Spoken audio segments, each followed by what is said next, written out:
Hola, ¿qué tal, psicocientíficos? ¿Cómo están? La infidelidad causa mucho dolor en las personas y es motivo de separación para muchas parejas.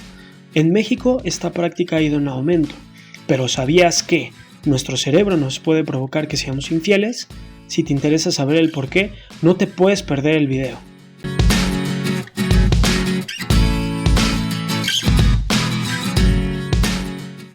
La infidelidad la podemos definir como una relación que se da fuera de una pareja estable.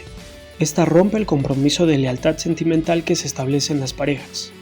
Un estudio realizado en la Facultad de Psicología de la UNAM sobre esta práctica menciona que tanto hombres como mujeres realizan prácticas infieles debido a las carencias en la parte emocional y sentimental de sus relaciones. Es decir, ya no sienten que les pongan atención o hay una falta de amor considerable.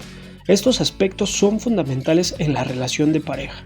El estudio revela que las mujeres tienden a ser infieles por falta de cariño, porque se sienten solas e incomprendidas, lo cual, en acuerdo con diversos autores, las mujeres se sienten rechazadas o abandonadas y por esto pueden llegar a realizar prácticas infieles. Los hombres, según el estudio, son infieles porque se sienten aburridos, confundidos o les faltaba probar cosas nuevas. Esto con relación a que los varones son infieles debido al fastidio sexual o emocional de su relación.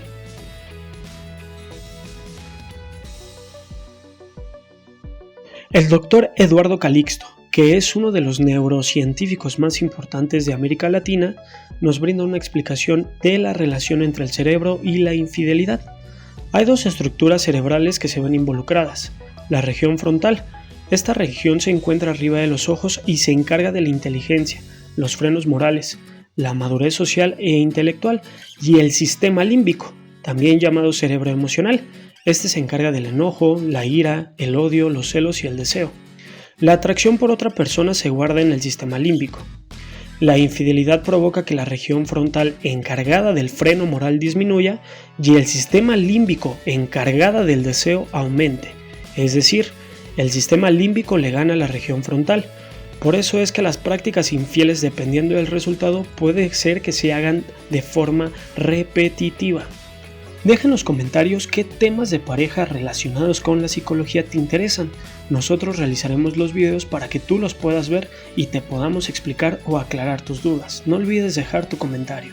La dopamina también juega un papel muy importante en las prácticas infieles, ya que esta sustancia inhibe la parte inteligente en el cerebro del infiel, provoca felicidad y al mismo tiempo disminuye los frenos morales, la lógica y la congruencia. A su vez, aparecen también otras sustancias que se asocian con el apego, como lo es la oxitocina, con la actividad adictiva, como lo es la noradrenalina, con los procesos afectivos, como lo es la serotonina y las endorfinas. Estas favorecen a los efectos placenteros. El proceso infiel, afirma el doctor Eduardo Calixto, que en su proceso más intenso no dura más de 3 años con la misma persona.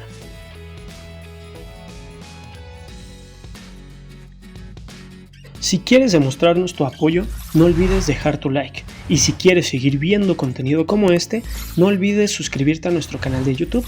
Recuerda que tenemos temas de psicología que te van a resultar muy interesantes. ¿Qué esperas para suscribirte? Según diversos estudios, nos muestran que si contamos con un gen, específicamente el ERS-334, hay un incremento de una hormona específica. Esto se asocia a que tengamos una mayor probabilidad de ser celosos e infieles. Es decir, la hormona que nos hace ser celosos también nos puede predisponer a una conducta infiel. Muchas gracias por quedarte hasta el final del video. Recuerda suscribirte, compartir y darle like a nuestro video. Nos vemos pronto, psicocientíficos.